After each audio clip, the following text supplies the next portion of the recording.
Nous sommes de retour pour le retour de la coupe critique. Qu'est-ce que cette coupe critique pour ceux qui découvrent peut-être en arrivant ce soir? J'ai décidé de faire un dernier tournoi avec les Pokémon uniquement de la 8G. Pas de Pokémon, pas de Démétéros, pas de Heatran, pas de Celebi. Le but c'est évidemment de ne pas croiser que des Lanceriens, que des Melmetal, enfin des Melmeto. Pas le droit de jouer de Pokémon overused, pas le droit de jouer de Pokémon qui n'est pas de la 8ème génération, et pas le droit de stall. Je rappelle que le vainqueur remporte non seulement 50 €, mais il remporte également un custom avatar, mesdames et messieurs, qu'il pourra utiliser sur Pokémon Showdown. Voici le custom avatar que vous aurez le droit d'utiliser si vous remportez ce tournoi sur Pokémon Showdown, quel que soit le tir utilisé. Et mesdames et messieurs, ça a commencé le tournoi!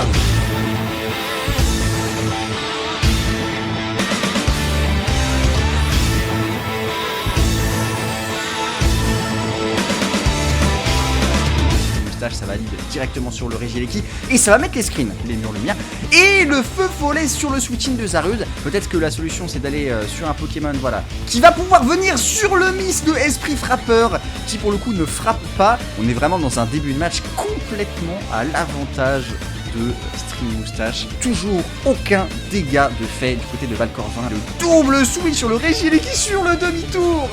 Sur le demi-tour de Stream Moustache, c'est une catastrophe ce début de match pour Valcorvin qui n'arrive pas à faire un seul bon play. C'est une catastrophe.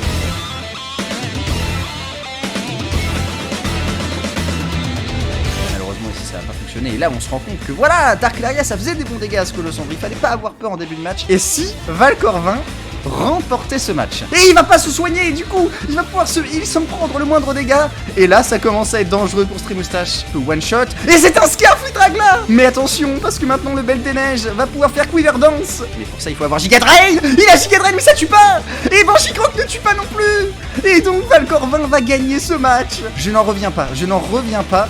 C'est l'upset le plus fou de ce tournoi dès le premier match, alors qu'on n'y croyait pas, hein.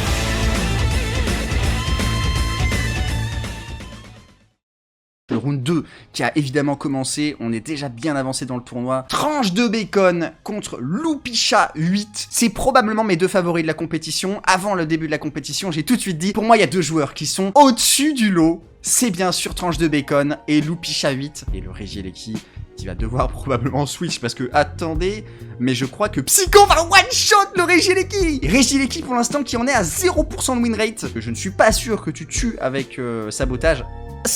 Ah, tu fais même 0 dégâts. C'est single elimination, donc si vous perdez, c'est finito. Et le coup critique! Le coup critique qui joue, je pense. Je pense pas que ça tuait, hein. Maintenant, est-ce que Zarude peut renverser la partie? On vient de voir un Zarude absolument exceptionnel renverser une partie. Tranche de bacon, mesdames et messieurs, qui va pouvoir se resservir et continuer le barbecue. Après, il y a toujours le potentiel de flinch. Attention, 30% de flinch. Et il va la tenter. Et il va le flinch! Il va envoyer son QTT cri, activer son bouton de fuite. Et ce qui est très intéressant, c'est que du coup, il a donné son talent à Berserker. Et du coup, eh bien maintenant, les attaques de Berserker sont moins violentes. Et du coup, il peut envoyer son flagadeuse de Galar. Oh, ça tue pas! Ça tue pas, il est Rocky Helmet! Il est Rocky Helmet, le casque brut, qui va pouvoir du coup faire la différence et tuer. Et attention, Yawkman, qui va se faire ratio. Bon bah écoute, c'était rapide. Yawkman qui aurait eu son moment de gloire, il peut le tanker mais il va pas faire le dégât avec séisme. Ok, il va faire des dégâts. Donc là, oh c'est Blizzard. Mais c'est complètement Blizzard cette attaque. Et du coup maintenant, il devrait pouvoir faire le kill sur Zarude. Et ça tue pas! Ça tue pas, mesdames et messieurs! Mais qu'est-ce que c'est que les Argus complètement finito pipo? On a Tranche de bacon contre Raclette OVNI. Alors là, est-ce que du côté... Oh, c'est le hydrocanon! Hydrocanon, donc encore plus de dégâts. Tu as le petit risque, bien sûr, de miss tes attaques. Et le hydrocanon va pas tuer! Le hydrocanon ne va pas tuer! Ah, c'est dommage, il y avait moyen de gagner Raclette OVNI. Je pense qu'il a fait une grosse erreur. Mimiloucha, encore un membre de coup critique. Pour l'instant, les membres de coup critique, ça leur réussit pas. Mimiloucha, cette fois-ci, qui affronte Papa... Palapapop. Le laser glace qui va pas tuer, la calendrier qui va... Oh, les dégâts sont ridicules. Oh, les dégâts sont inexistants et forcément, du coup, ça va être une victoire de Palapapop. Oh, ça joue le Flapple, ça joue le Pomme Drapi. Et donc, ici, façade. Malheureusement, t'as le problème... Oh, j'allais dire, tu as le problème Runerigus. Aboiement du côté du Toxtricity qui vient faire d'énormes dégâts. Son Pokémon, malheureusement, voilà, il va forfait. Je crois que Tranche de bacon, malheureusement, est périmé. Défaite contre Splingerk qui joue Palartichaud qui a connu son moment de gloire.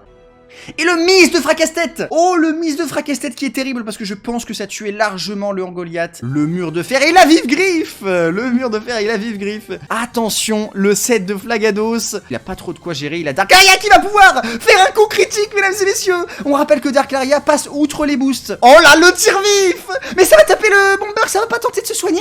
Ça va pas tenter de se soigner. Normalement, Smogogo peut tanker, mais le problème, c'est que Smogogo ne tank pas du tout. Smogogo ne tank pas du tout. Et donc, c'est une victoire de Shuri qui va se qualifier en demi-finale. Et Merax et Tenchiata, deux excellents joueurs. Du côté de Merax, là, ça sent un petit peu mauvais. Est-ce que Tenchiata peut se débarrasser de ce Salarsen? Est-ce que le Zarud va miss peut-être la queue de fer? Le miss de la queue de fer.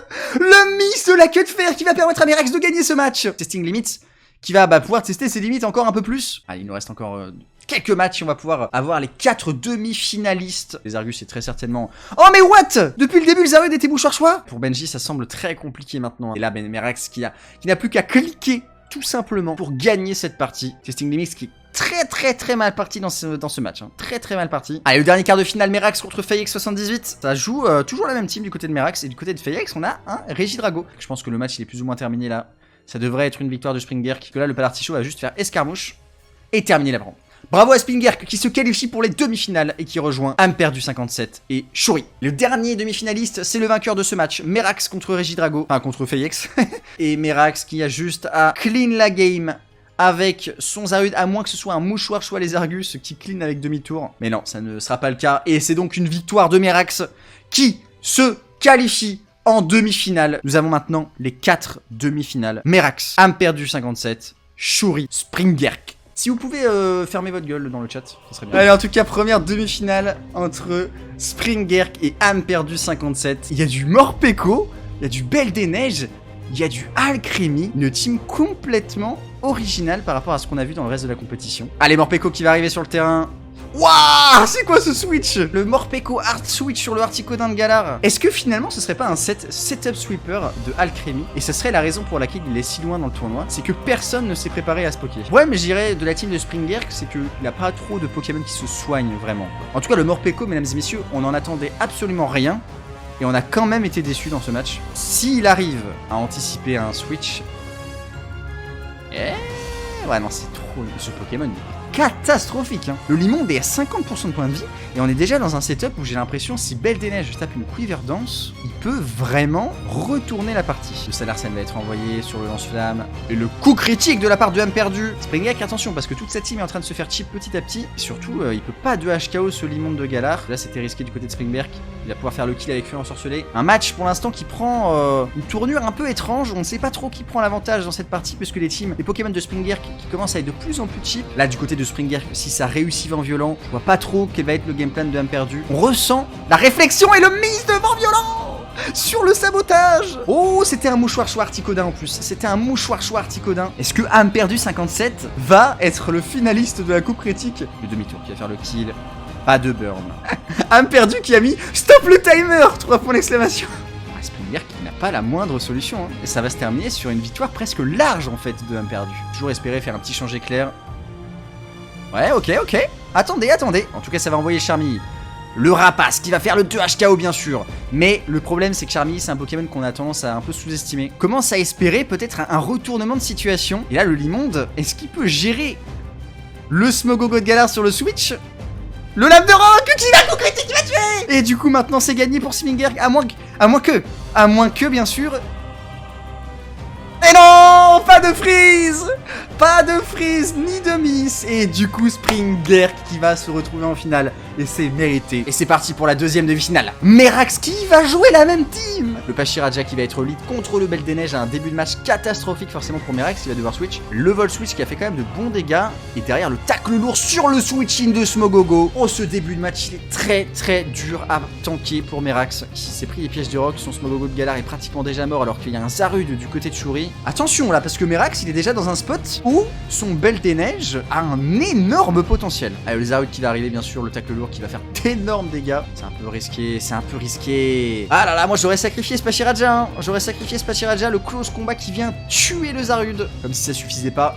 Et je crois, mesdames et messieurs, que le finaliste qui va se retrouver en finale contre Springirk, c'est Shuri. Shuri qui était déjà allé en phase finale de la Coupe Critique lors de l'édition 1. C'est une victoire pour Shuri. La finale de la Coupe Critique, on a du Blizzéval. En tout cas, c'est le lead Palartichaud. Est-ce que ça serait un Palartichaud avec Casbrick? Colosse Combat qui va commencer directement à infliger d'énormes dégâts, 61% malgré la protection. Et voilà, ça va faire le kill du côté Springirk qui prend l'avantage dans cette partie. Le Poltergeist qui va arriver, qui va taper une exuviation. Et attention, parce que le Close Combat va quand même faire d'énormes dégâts. Ça va faire ballon, moi, qui va complètement one-shot le Palartichaud, bien sûr. Est-ce que ce Zarud, il va pas se faire un peu counter par Volforce? Attention, il entrave! L'entrave qui va taper directement le Dark Laria. Ça sent très mauvais, cette histoire. Je crois que c'est un sweep tour 1. Mais le Poltergeist qui, du coup, va permettre à Shuri de remporter la Coupe Critique, mesdames et messieurs, d'une manière complètement folle. Mais c'était quand même une très belle performance de la part de Springirk qui remportera malgré tout un total de 0 €. Merci d'avoir été aussi nombreux. Gros bisous, à la prochaine. Ciao!